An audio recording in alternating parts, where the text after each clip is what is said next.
হত্যা মামলার আসামি সাকিব কি ক্রিকেট খেলতে পারবেন? এমনই প্রশ্ন জেগেছে ভক্তদের মনে। সাকিব আল হাসানের বিরুদ্ধে ডিএমপির আদারবন থানায় একটি হত্যার মামলার দায়ের করা হয়েছে। সরকার বিরোধী আন্দোলনে অংশ নিয়ে গার্মেন্টস কর্মী রুবেলের নামে এক যুবক গুলিবিদ্ধ হয়ে মারা যান।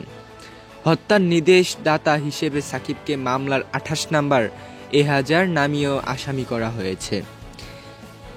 পাকিস্তানের বিপক্ষে এখন টেস্ট খেলছেন সাকিব।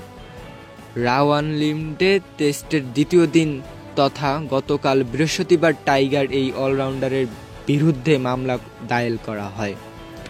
এ প্রতিবেদনে লেখা পর্যন্ত তার বিরুদ্ধে পর্যন্ত গ্রেফতারি পরোয়ানা জারির খবর পাওয়া যায়নি।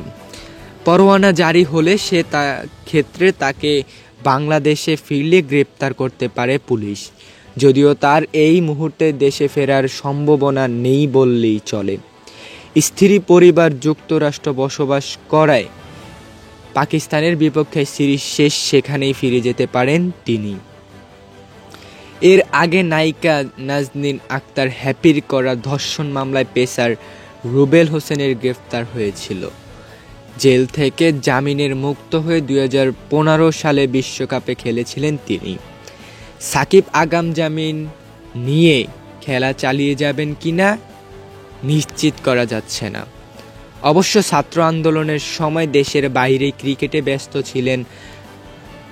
আওয়ামী লীগের টিকেট সদস্য হওয়া সাকিব। সেক্ষেত্রে গ্রেফতারি পরোয়ানার জারি হলেও ঘটনাস্থলে উপস্থিত না থাকার প্রমাণ দিয়ে জামিন পেতেও পারেন। তখন আর খেলার বাধা থাকবে না।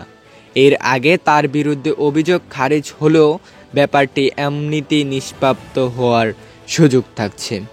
এদিকে সাকিবের বিরুদ্ধে মামলা ও ক্রিকেটের ভবিষ্যৎ নিয়ে জানতে বিসিবিতে যোগাযোগ করা হলেও এই প্রতিবেদনে লেখার সময় কারো বক্তব্য পাওয়া যায়নি।